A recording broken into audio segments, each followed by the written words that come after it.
All right, everybody, daylight is burning, and I'm going to keep this very brief today. I just have a little topic I'd like to cover that's been on my mind for a little while. There's a lot of nonsense out there, and sometimes I feel like I have a little bit of wisdom observation to offer that offers a different perspective. And today, rather than alcohol, I have my coffee.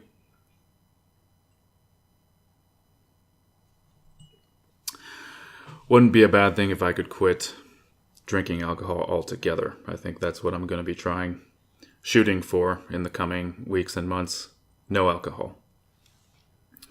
And as you can see, I have the Albuquerque circles under my eyes. I got these when I moved here, and they've never gone away. Doesn't matter how much I sleep, or maybe I sleep too much in the cold months. All right, like I said, I'm going to keep this very brief, and the topic concerns one of the ideas out there. I would almost call it a myth, but I don't think it is quite a myth.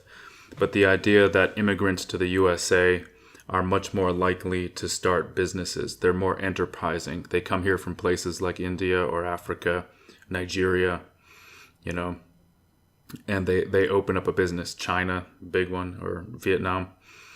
And I believe the statistic is pretty high. They're, I think 30 to 50% more likely to open a business than ordinary native-born USA citizens.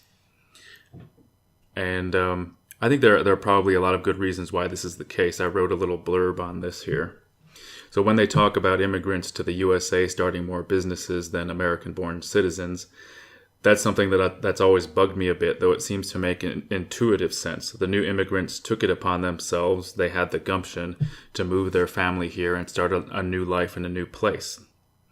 Moreover, they hail from countries where brutally difficult manual labor is often the norm.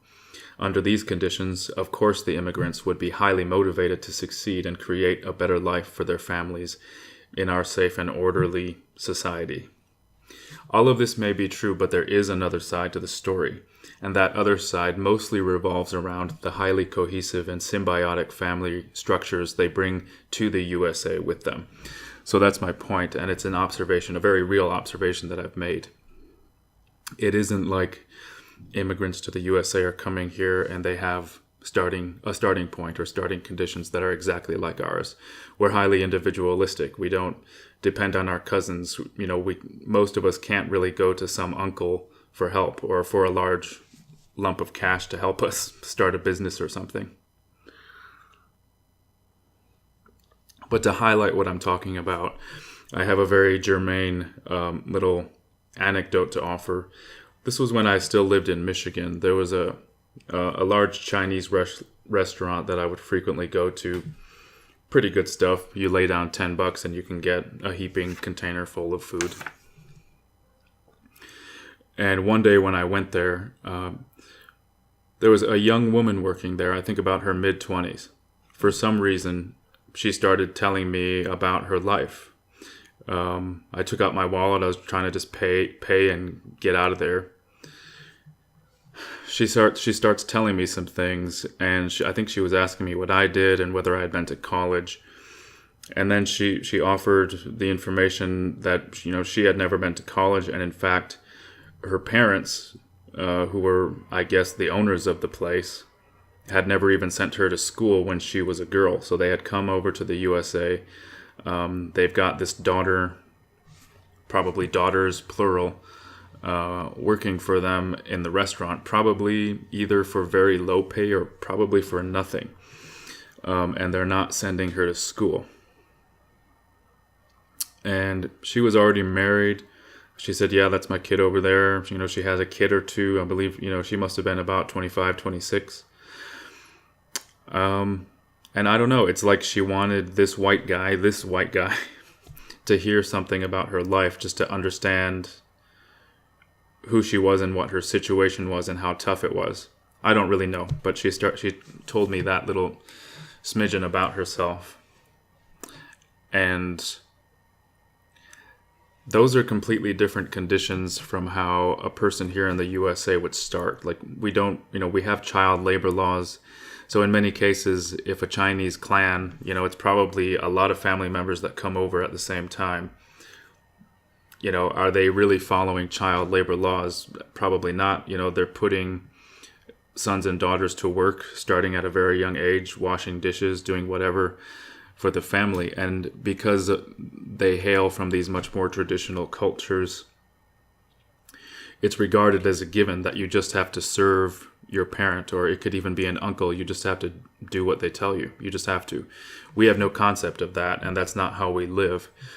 So when a clan comes over, it's almost as if in many cases, it's not like they're hiring some white guy to serve tables in their restaurant. They've got this cohesive, symbiotic, interdependent family, and so they'll grab a son and a daughter and they'll put them to work in that business. So they're not paying money out to employees. They're not dealing with any of those very expensive issues that someone, say, who's white or black who wants to start a business would have to deal with as a USA citizen.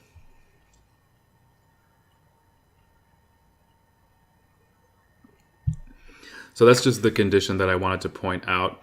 I guess you could say that it's not quite fair, or it helps to explain the relative success of immigrants in starting businesses when they come over here.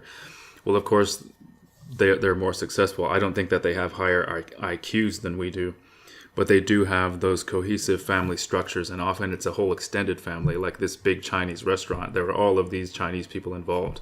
I suspect they might have been relations to each other. Okay, so you've got a cousin or an uncle who's back in the kitchen doing the cooking, a couple of cousins cooking in the kitchen, a daughter who's serving food up front, mom and dad, the patriarch and the matriarch, sort of running the business from some location. And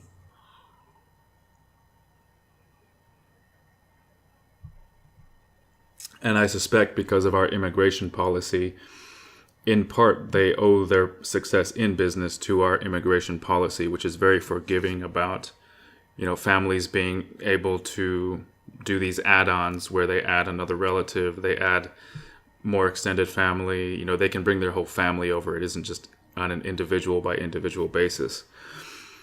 So the way that immigration law is structured makes it much easier for them to start businesses, because they have these very cohesive and very obedient and hierarchical families where you just have to do what the patriarch or the matriarch tells everybody to do. And if the idea is, hey, we're going to go to the USA, we're going to open a Chinese restaurant, it's like, okay, you follow the commands that your elders are giving you. And even if they put you to work for little or for nothing, you just have to pretty much do what they tell you. And I suspect that's what's happening in a lot of cases. So those are my thoughts. I think that immigrants probably have a bit of an unfair advantage. It's not that I hate or dislike immigrants, but I would take it with a big grain of salt when they say, oh, we have these enterprising immigrants that come over. They start all of these businesses, and it's usually, I think, a restaurant or a nail salon or something of that nature. And they're all in it together, almost in a socialist or communist fashion. They come together as a clan or as a family, and they all rely upon each other, and they make it work as a group. It's not an individual effort. It's not one guy trying to start a business like it would be with us. So